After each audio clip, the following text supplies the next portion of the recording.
Assalamualaikum warahmatullahi wabarakatuh.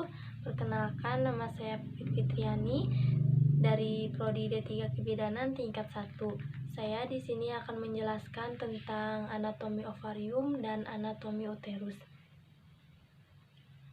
Yang pertama, saya akan menjelaskan tentang anatomi ovarium. Ovarium adalah salah satu organ reproduksi wanita yang menghasilkan sel telur dan hormon. Struktur ovarium itu terdiri dari 3 lapisan. Yang pertama itu ada bagian permukaan.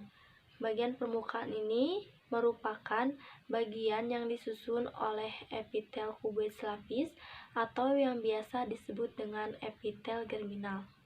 Yang kedua itu ada korteks.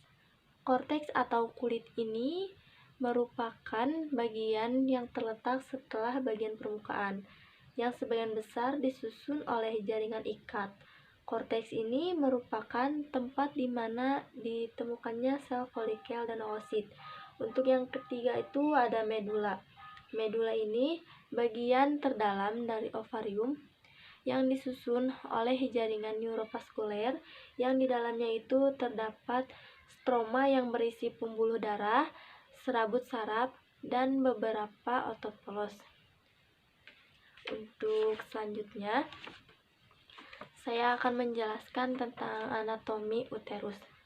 Uterus atau rahim adalah organ otot yang memiliki bentuk seperti buah pir terbalik dan berdinding tebal yang berfungsi sebagai tempat implantasi ovum yang telah dibuahi, sebagai tempat perkembangan dan memberi makan pada janin yang sedang berkembang.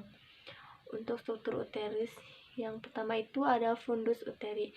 Fundus uteri ini bagian atas uterus yang mirip dengan kubah.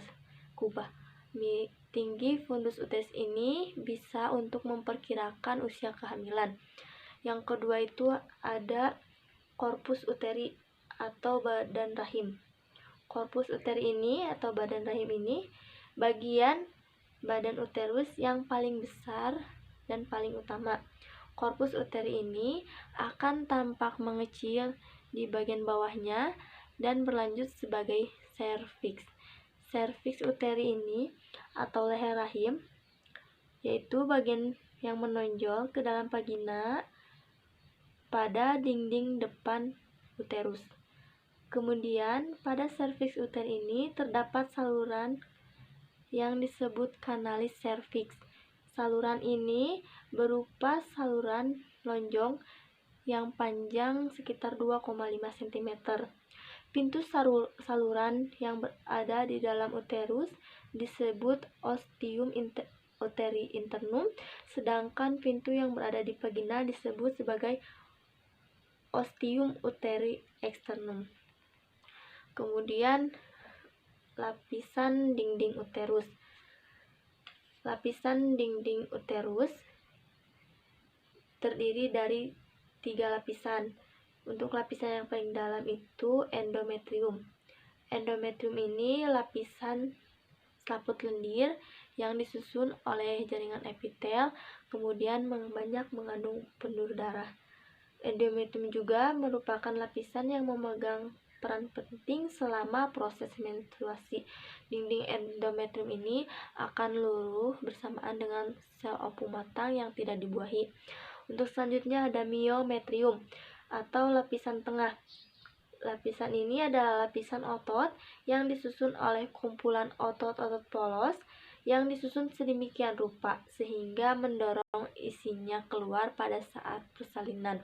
Myometrium juga merupakan lapisan dinding yang paling tebal dan sangat penting pada pertumbuhan dan perkembangan janin. Untuk lapisan yang paling luar adalah perimetrium. Lapisan terluar dari uterus ini disebut juga lapisan serosa.